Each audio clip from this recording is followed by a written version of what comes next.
Hello everybody, you came back to learn more and that's great. In this video we are going to introduce von Neumann model, okay, or von Neumann architecture, which is one of the most important topics of this unit, okay.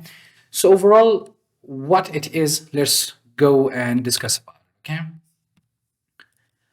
So overall, okay, in 1945 computing was a nightmare. Why? Because every computer was made with a fixed program, okay. It means they were designed to perform any specific task, and if you wanted to change its functionality you needed to just rewire the machine overall, okay, which took a very long time, like 3 weeks. But now, okay, the computers are general purpose machines, okay. You can just play a game, you can just calculate a sum, you can browse the web, you can simply open any kind of application in it that performs different tasks, okay. And that has just made everything so much more convenient and easy, okay. So how that is done, let's discuss about. See, Mr. Alan Turing and John von Neumann, they just faced a problem there, okay? The problem was hardware was incredibly fast, but reprogramming the machine to do a new task was entirely manual. You had to rewire the programs, and that took just a lot of human labor, and that took a lot of time. The breakthrough happened in 1940s, where Turing and von Neumann proposed a radical idea. And that was, what if the instructions to run the machine were stored digitally inside the machine itself? So we are just storing data right now. Okay, what if we just store the instructions as well that dictates the computer or the machine on how to work or what to do? The result of this is, okay, the stored program concept. Software was born, allowing computers to change their function instantly without physical rewiring, okay. That happens in today's computer, and this von Neumann architecture is just kind of the base of all computings, even to the date. See the paradigm shift, okay. Fixed versus stored program system, what is this kind of the difference between them and what happened, okay. So see the first one, task flexibility. In fixed program systems were designed to perform any single operation, okay, so they were single purpose. But in a stored program system, the hardware is just designed to be general purpose, okay, and computers are general purpose. Only with installing some new softwares you can tell your computer to do something new, okay.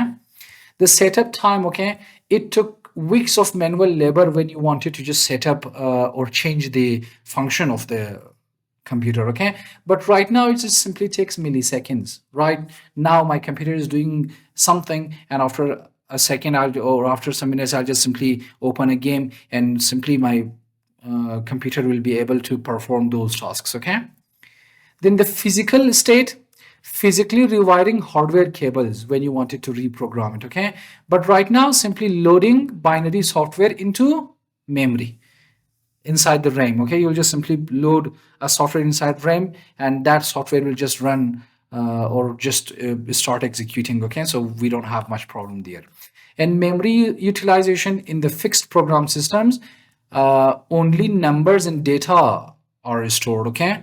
But in the stored program system, we just store both data and instructions, so everything is just kind of stored inside the memory, okay. So that's a very big change, and kind of effective, okay, and that has evolved, and that has just kind of revolutionized all the computer or computing systems, okay.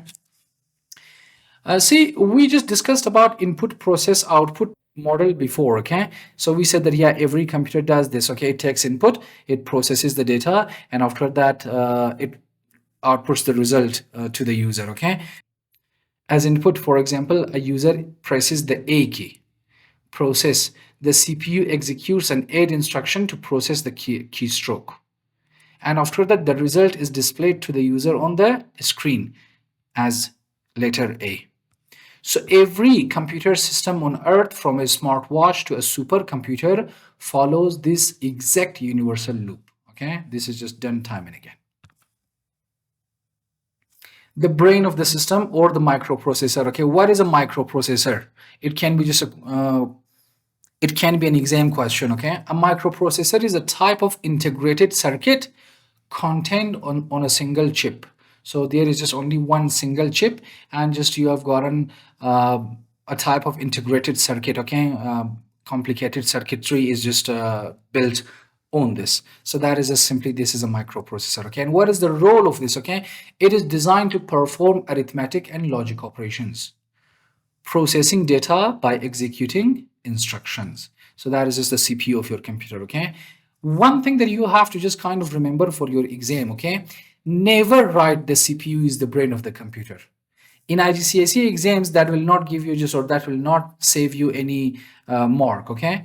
Always use the precise keyword. The CPU processes data by executing instructions. Clear? Well done, okay? Then the core principle of von Neumann architecture is just the main memory, or the RAM, okay, where we just store the instructions in the data. Number one thing about the memory, okay, it is a shared memory, okay. Both program instructions and data are stored together in the same main memory, which is RAM. Binary format, everything in the memory is stored universally as binary, whether that is data or the instructions, okay, everything is stored as binary. And serial execution, okay, the CPU fetches and executes these instructions one at a time, serially, one after another, okay. So there can be many instructions inside the main memory or the RAM, okay, and CPU just fetches them or takes them one by one and executes them, okay. And how it executes and how this operation is done, we will be discussing about that in detail in this and some next videos, okay. In this video we will just introduce the concepts. In the next videos, in each video we will be just discussing in detail about each part, okay. So see here the silicon blueprint, okay. Inside the CPU we have control unit or CU, which controls the other parts of CPU and just tells them what to do and when to do it, okay. Then we have got an arithmetic logic unit, and its job is to perform arithmetic operations and kind of take the logical decisions or things like that, okay.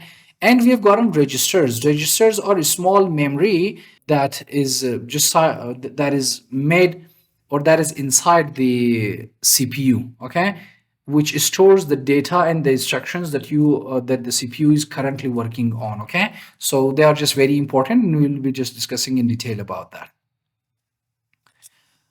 See, discussing about control unit. So CU, okay, CU is the manager. It controls the overall flow of data around the CPU and the wider computer system. So it overall, it is like a control unit, okay. It is just kind of like a control system that controls the CPU itself and the other parts of computer as well, okay. It is the commander, sends control signals to other components, instructing them exactly what to do. Read, write, add, whatever, okay. It sends orders or signals to other components, and they have to just do whatever the CU says, okay. This is the translator, okay. It decodes complex instructions into an opcode and an operand, okay. The instructions taken from the RAM, they are just kind of complicated, they are complex. It simplifies them and just kind of identifies the different parts of that instruction, which is just opcode and operand, okay. Opcode is just the part which decides what has to be done, and operand is the part that the action has to be done on, okay. And the metronome controls the specific timing of operations via the clock speed. So even the speed and timing of the operations is also controlled by the CU. Again, we will be just discussing about this in detail. The next important component is the arithmetic logic unit, okay. So this is the worker. It performs the actual heavy lifting calculations required to execute instructions, okay. Any kind of division, multiplication, addition, subtractions, things like that, if it needs to be done, that is done inside the ALU, okay. It does arithmetic, handles standard mathematical operations like add, subtract, or multiply. And logic, okay, it handles logical operations and decision making. For example, if x is larger than 5, okay, so it can even manage that and handle that. and accumulator. Okay, accumulator is a built-in register where the ALU temporarily stores the interim results of its ongoing calculations. Okay, it has done some calculations, the result will be stored inside accumulator till CU just kind of gives any other instruction to other parts of computer where it needs to be stored or what needs to be done with the data inside the accumulator. Okay, and the next important part, or the third part, is registers. Okay, registers are tiny, very fast memory locations found physically within the CPU chip. Okay, inside the CPU chip there are just very tiny memories which are just really fast as well. Okay, they are expensive as well a lot. Okay, and they hold the data temporarily. Okay, they temporarily hold the data in specific instructions exactly when they are needed during immediate processing. Why are they needed? The CPU operates so fast that fetching data all the way from main RAM for every single micro step would bottleneck the system. It means just CPU will have to just would have to stop and wait for the data from the RAM. Okay, so registers provide zero latency access. So before computer or before the ALU starts working on this, okay, the data is just fetched from the computer and just from the data is fetched from the RAM and they are stored inside the registers. So when they are just needed, the CPU can access them very fast. Okay, and the system bus. Okay, system bus is simply the wires or the connections between different parts of CPU and computer. Okay, through which the instructions, the controls, data, okay, everything is just communicated, or they are sent from one part to another. Okay, we have gotten just different types of buses: address bus, data bus, and memory or control bus. Okay, address bus simply is a bus that sends only the address or the memory location, okay, to from the CPU to the memory, in which this simply it says that, yeah, in this give me the data from this place, or save this data in this memory address. Okay, so that is just address bus. Address bus is a one-way unidirectional bus. Then we have gotten data bus, which is a bidirectional. If CPU needs to send data to memory or needs to just take data from the memory, okay, that data is just kind of sent back and forth through data bus. And we have gotten control bus, which transmits control signals from the CPU to other components. Okay, and that is just two-way traffic. For example, CPU can send, read, or write orders to memory. Okay, so memory or RAM can understand what to do, and for example, acknowledgement or completed task or things like that can be sent back to the CPU. So we will be just again discussing in detail about them. Okay, right now you have to just understand that these are four important components of CPU. Okay, the control unit, the arithmetic logic unit, the registers, and the buses. And after that, okay, we are studying everything. Why? Because we need to just understand fetch, decode, and execute cycle. Okay, this is engine in the motion. Fetch simply is the stage where RAM gets data or gets the instructions from the RAM. Then decode is the step or the stage where the instruction taken from the memory or from RAM is changed or translated to something CPU can understand and work with. Okay, then execute. Now that CPU understand what to do in the execute stage, the ALU will just simply perform the operation. Okay, and we will be just discussing about this in detail, and we have to understand this very deeply. Okay, and we have to be able to describe fetch, decode, execute cycle like a story. Okay, and the core concept here, okay, in a von Neumann architecture, this cycle happens serially, one instruction at a time, millions or billions of time per second. Okay, in 1 second, millions or billions of time, this fetch, decode, execute cycle is just repeated and it's done again and again. Okay, then real world applications. Okay, embedded systems and general purpose systems. Okay, a computer system with one fixed function or limited function built into a mechanical device. Okay, uses a microprocessor to run a strict set of rules based on hardware inputs. For example, temperature sensors or things like that, okay?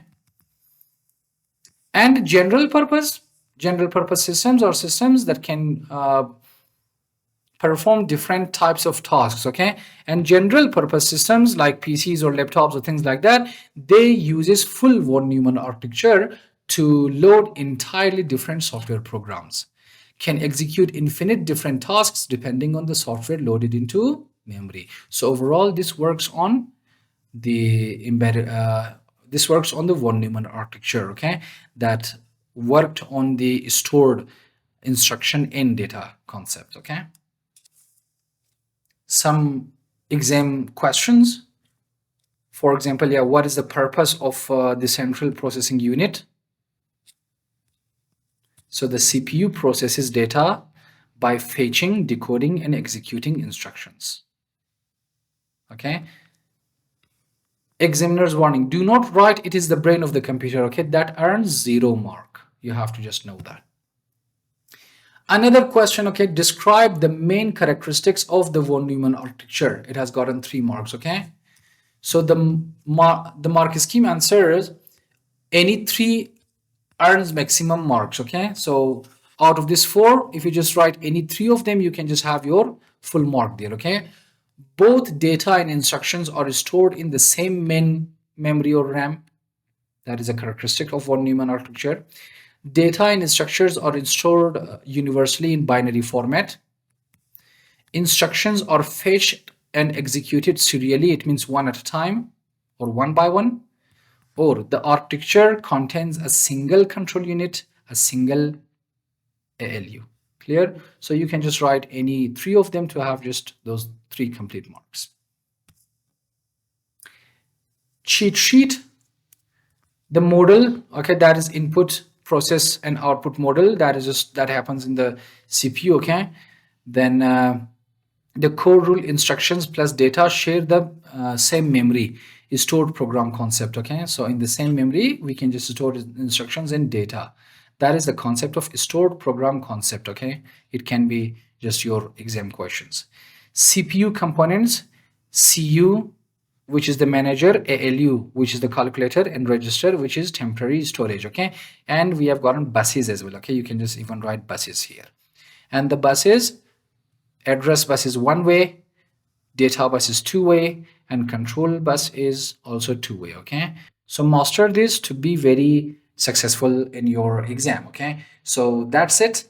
Wish you all the best. See you in the next video. Do not forget to like and subscribe.